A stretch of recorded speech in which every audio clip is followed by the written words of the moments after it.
Hey everybody, I hope you're having a wonderful day today. I have myself a little underground roof drain project and I want to share it with you because it's got some interesting things about it. So on this property, the downspout from this corner and this corner used to connect together and run straight out through here to the road. There's not enough fall between the road and the back corner of the house, and so they ran that drain level, and it's given this property owner problems, and it's finally separated somewhere or something, and they had a camera run down it. Regardless, it's been determined that that line needs to be replaced. So we're gonna put in a new line following this white paint stripe I put on the ground here, and we're gonna go across the yard and down to the excavator there. And the reason we're gonna do that is because the road in front of the house slopes downward like this across the house.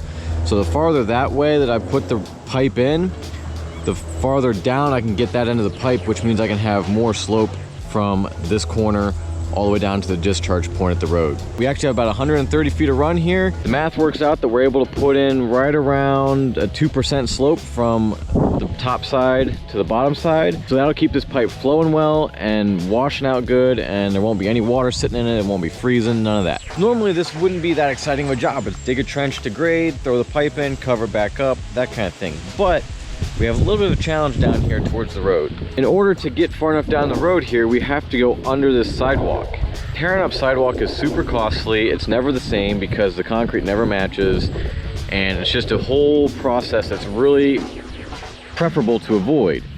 And normally if that was our only solution for getting a pipe across here, I'd try to find a solution that involved not going across the sidewalk, maybe putting the pipe out there by the mailbox or something. We did explore that option. It's also not preferable because I don't want to be walking in the water that gets discharged by the pipe when it's raining. So we don't want to dump it out up there. So we're going to go into the sidewalk, and I've got a nice solution for this in which we're not going to have to demolish the sidewalk. I think it's going to be worth the watch. We got our laser set up down here. Let's go ahead and get started digging.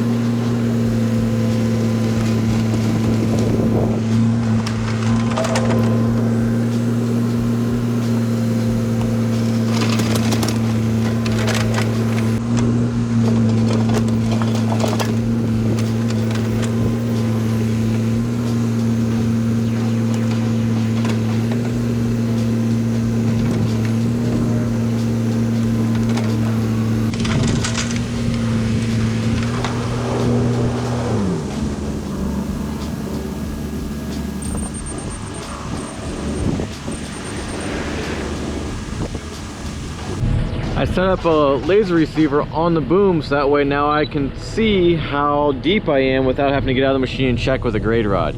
It's not quite as good, but it's good enough that we can get this trench dug without having to have somebody checking grade for us, and then we can come touch it up with a shovel, and then it'll be good enough.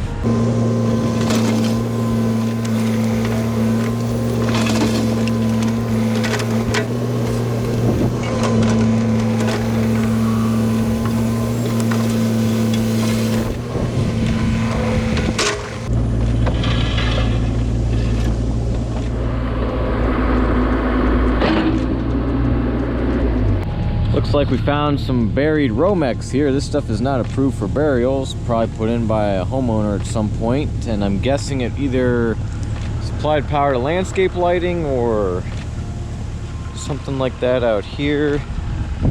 I don't see anything. We didn't break that wire. Probably just hand dig around it and just work around it, though it's going to be an inconvenience. It's better than tearing up something that wouldn't be tore up otherwise. I don't know, we did pull on a good little bit. I might have already broke it somewhere down over yonder or something.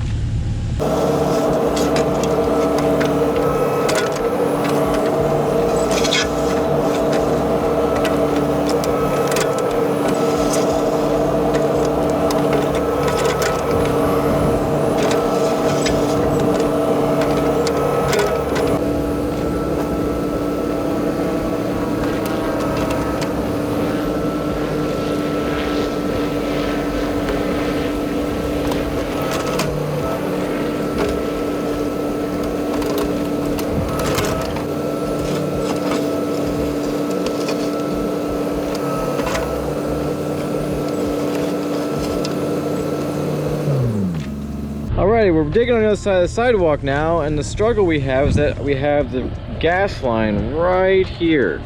So when they come out and mark these, we're not supposed to dig with a machine within 18 inches of the line either direction, which I wish it was a little bit less than that because it's a lot of hand digging. But we're gonna get the shovel out, we're gonna dig up a little bit closer here, and then we're gonna find that gas line by hand, or at least get down to our grade by hand, make sure we're not gonna hit it. Well, I'm tired, and this is all dug by hand down to grade here. The shovel represents where the gas line crosses our trench, or at least where the markings say it crosses, and I didn't find it. So I dug just in the center, so we still need to clean the bottom of that trench up with the excavator, but I think we're gonna be good to go.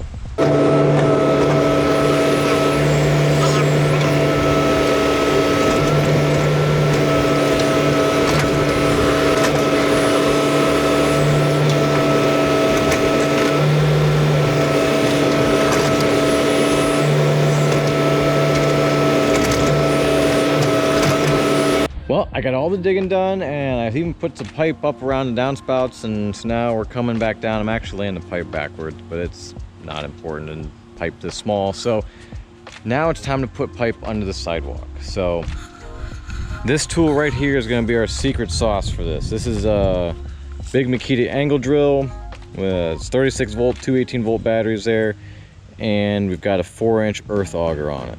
So we're gonna take this thing, we're gonna start boring, we're gonna bore all the way under the sidewalk with it. This ground is fairly rocky down here next to the sidewalk. It's not in other places, but it doesn't matter because we're gonna be using it down here. We're gonna be boring down here. So I'm hoping it's not too rocky for this thing. That's this device's biggest downfall is rocks. So it could be interesting, we'll see. Another tricky part of this whole scenario is getting this thing aimed correctly, so that we come out on grade and at the right angle on the other side. So I'm gonna try and just, oh boy. Yeah, looks like it's gonna go pretty good. I'm gonna see if I can stay out of the sunlight so that way you guys can see it.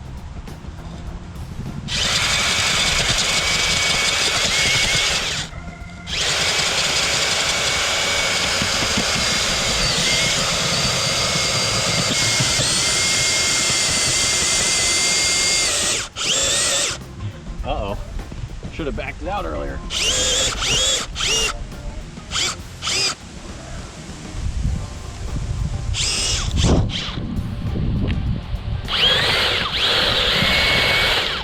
Get rid of that stuff with a shovel real quick.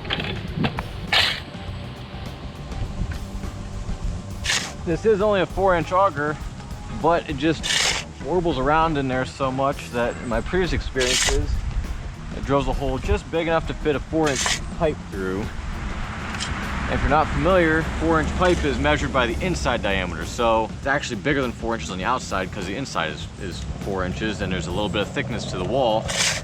Makes it a little bit bigger around on the outside. So it all seems to work out pretty nicely. I did hit just a couple rocks when I was drilling there a moment ago, but it was mostly sand, which was really nice too. Got myself an extension on here. Let's see if we can finish this up.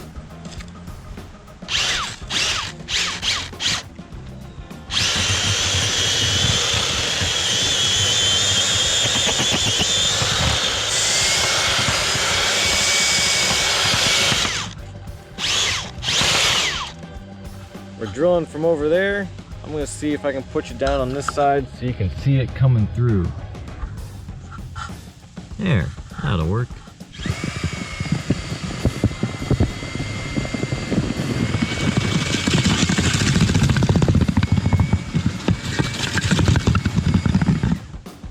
Oh, there it is. It looks like we came in a little low.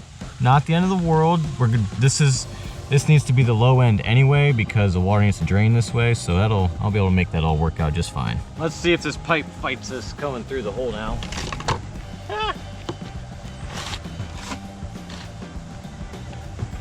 Feels like there's a little something in there.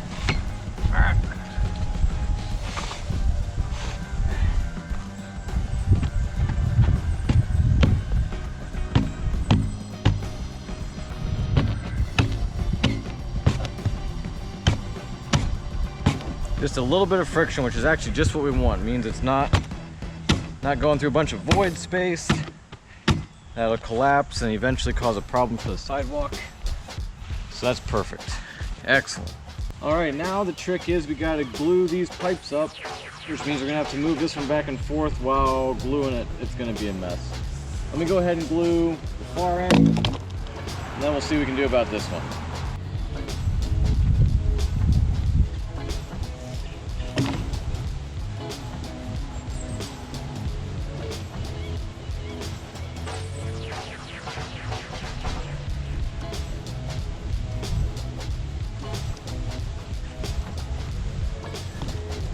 I'm actually thinking I got a little bit lucky here because all the way down there we've got a little bit of play in things. The pipe goes around a 45-degree bend.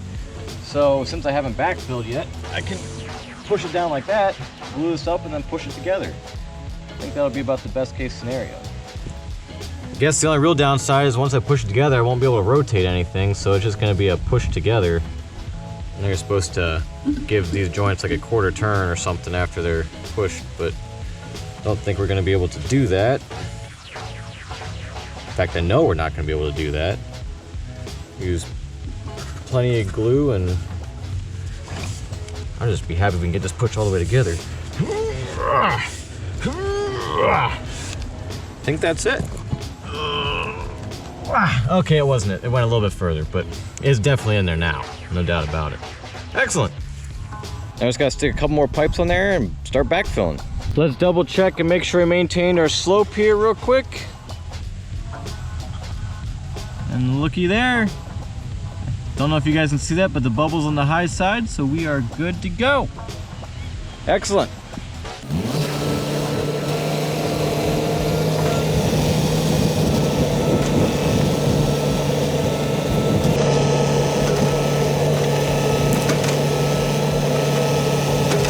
Well, folks, there we have it. She's all backfilled and ready to settle. When I'm only using SDR35, I'm only willing to let the soil settle naturally. Anytime you try to compact a trench without stone over top of SDR35, you're just so liable to break it. And what good is that, you know? So if it's a situation where we absolutely need to have a trench like compacted and grass seeded, we either stone it or we use Schedule 40 or something like that, and that sets us up for success in that regard. In this situation, it worked out for the customer and the budget and everything like that to just have a little mound of dirt over top of the trench for a little while. Then in the spring, after it's settled and all that, we'll probably either seed it or grade it out and seed it or something like that. So either way, thanks so much for watching. I hope you enjoyed this video. We'll catch you on the next one.